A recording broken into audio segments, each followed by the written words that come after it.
కళ్యాణ్ గారు. ఏంటి లత, చెప్పు.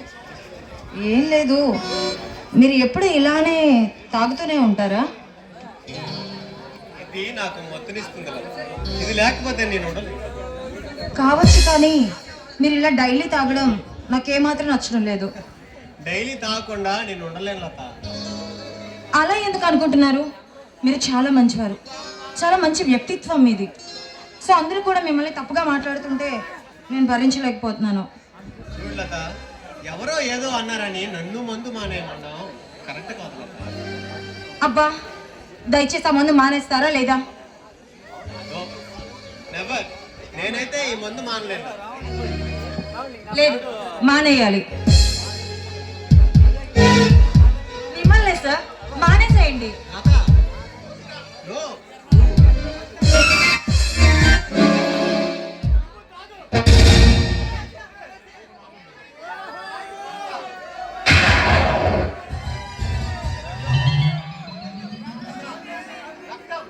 లత, అయ్యో లత, ఎంత పని చేశాను లత.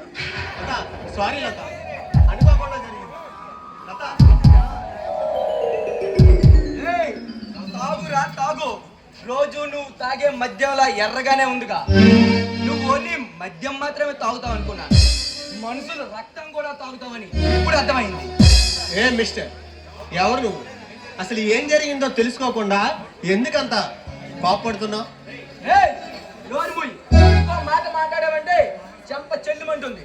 కదా, మీకు అప్పటికే చెప్పాను, వీడి బట్టి తాగుబోతు తిరుగుబోతు వీటి దగ్గర జాయిన్ అవ్వద్దని. చెప్పిన మాట విన్నావా? ఇప్పుడు చూడు ఏం జరిగిందో. చూడు మిస్టర్, పుట్టుకతోనే ఎవరు తాగుబోతూ తిరిగిపోతూ అవరు. ప్రతి ఒక్కరికి కొన్ని అనుకోని సంఘటనలు జరుగుతూ ఉంటాయి. అనుకోని మనుషులు, మన ప్రేమించిన మనుషులు మనకు దూరమైనప్పుడు అనుకోకుండా ఇలా మద్యానికి బానిస అయిపోతారు. ఏమిటి కళ్యాణ్ గారు, మీకేంటి సమస్యలు? అసలు మీరెందుకు ఇలా మారారు? చూడు లత, ప్రాణంగా ప్రేమించిన నా శాంతి నన్ను విడిచి వెళ్ళిపోయింది. ఆ రోజు నుంచి నేను ప్రేమకు దూరమై ఇలా మద్యానికి బానిసయ్యాను. What? శాంతిని శాంతిని మీరు ప్రేమించారా? నిజం చెప్పండి. అవును లత, అవును. ప్రాణం కంటే ఎక్కువగా ప్రేమించాను. కానీ చివరికి నా శాంతి తన ప్రేమలో నన్ను ముంచేసి నా చేతుల్లోనే ప్రాణాలు విడిచింది లత. బాస్రా, ఎంత బాగా నటిస్తున్నావురా నట సార్వభౌమ. నువ్వు శాంతిని చంపావు, మానభంగం చేశావు, నీ మనుషులతో తను కప్పెట్టావు. ఇప్పుడేమో ఏమీ తెలియని నట సార్వభౌమలా నటిస్తున్నావు ఇలా తాగిలో. ఓ నెవర్. నా శాంతిని నా చేతులతో నేను చంపుకోవడమా? No, never. కళ్యాణ్, నిజం చెప్పండి, శాంతి అసలు ఎలా చెడిపోయింది? మీరు ప్రేమించిన శాంతి ఎవరో కాదు, నా నా తోడబుట్టిన నా అక్క. లత, ఏమి నువ్వు చెప్పేది? శాంతి నీ తోబుట్టువా? నీ అక్క? అయ్యో శాంతి. అప్పుడేమో అక్క, ఇప్పుడేమో చెల్లి. ఎంతమంది అని అమాయకుల్ని ఇలా ఆడుకుంటావురా నువ్వు? ఏయ్, ఇంకొకసారి ఇలాంటి అమ్మాయిల్ని ఆడుకున్నావంటే తండ్రులు సంపాదించిన ఆశలు చూసే కదా నువ్వు ఇలా రాలిపోతున్నావు. ఏయ్, నీ అంతు చూస్తానా నీకు?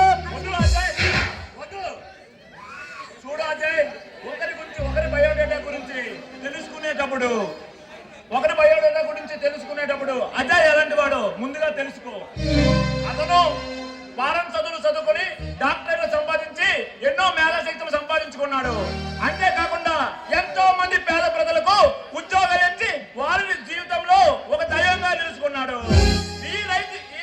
ఈ గ్రామంలో ప్రజలకు ఉపాధి కల్పించి వారి దృష్టిలో దేవుడిగా మిగిలిపోయాడు.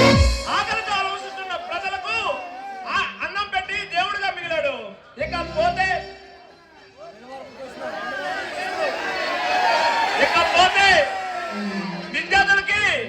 ఇకపోతే విద్యార్థులకి ఇవన్నీ కాదు,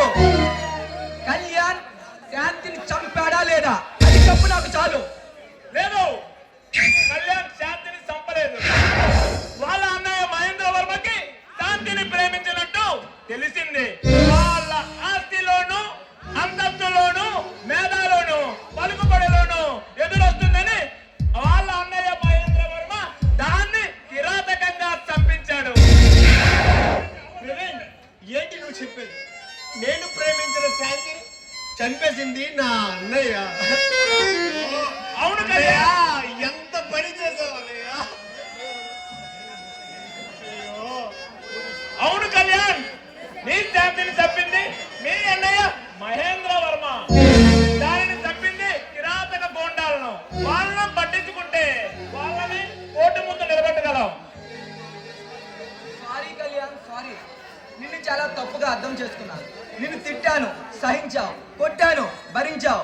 సారీ కళ్యాణ్, నా తప్పేమని ఉంటే నన్ను క్షమించు. ఇట్స్ ఓకే అజయ్, కానీ నా శాంతిని నన్ను దక్కకుండా చేసిన వారికి శిక్ష పడాలి కళ్యాణ్. అప్పుడే శాంతి నా ప్రేమల నిజమైన ప్రేమకు, పవిత్రమైన ప్రేమకు ఘననివాళి అర్పించినట్టు. అవును కళ్యాణ్ గారు, తప్పకుండా నాకని చెప్పిన ఆ దుర్మార్గుడికి తప్పకుండా శిక్ష అనుభవించాలి. అంతవరకు నాకు మనశ్శాంతి లేదు. శాంతి, శాంతి అయ్యో శాంతి, శాంతి, అక్క, శాంతి. కళ్యాణ్, నన్ను శాంతి కాదు, నిన్ను ఎవరిని చూసినా శాంతి శాంతి అనుకునే వాళ్ళని ఖచ్చితంగా శిక్షిస్తాను. నీ పవిత్ర ప్రేమకి శాంతి కూరేలా నేను చూసుకుంటాను.